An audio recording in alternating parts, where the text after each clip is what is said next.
politician you think of when we look at the picture of David Cameron sitting in a tent with this. I think of Tony Blair meeting Colonel Gaddafi some years ago, shall we say? And where was the taxpayers' money involved in that story? Well, I mean, it's just more a point of where there were deals, shall we say, being done with regards to where. No, it's not. It's about where was the taxpayers' money in that Blair Gaddafi? I'm not across the facts.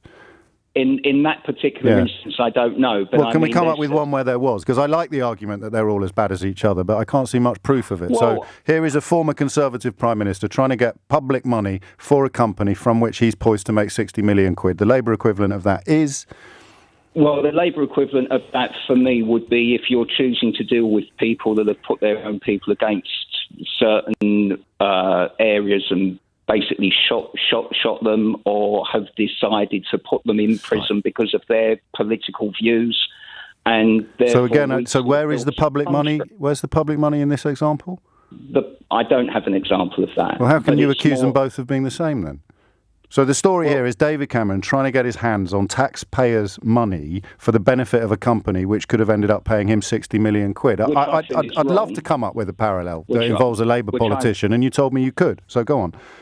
No, I can't say I can come up with a parallel with regards to that, but for me, it's more an overall view. Well, for me, it's not. For me, it's about this particular conduct being particularly egregious, and I'd love to hear of an example that would sort of prove that it's just as likely to happen in any other party as it is in the party of sleaze.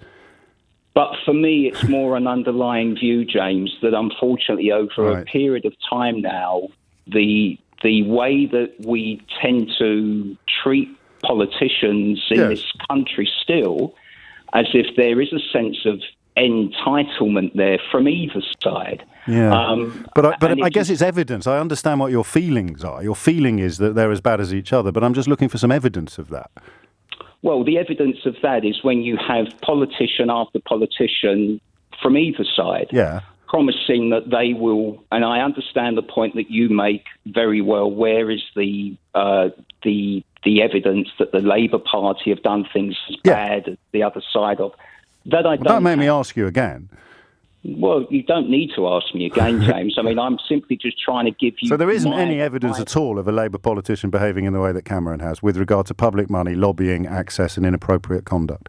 Not that I have, no. And yet here you are ringing in to tell me that they're all as bad as each other. And that is in a way part of the problem, isn't it, Paul? When I say how do they get away with it, the answer is people like you have been persuaded that the other lot are just as bad as the people who are actually doing the bad stuff, even though the other lot aren't.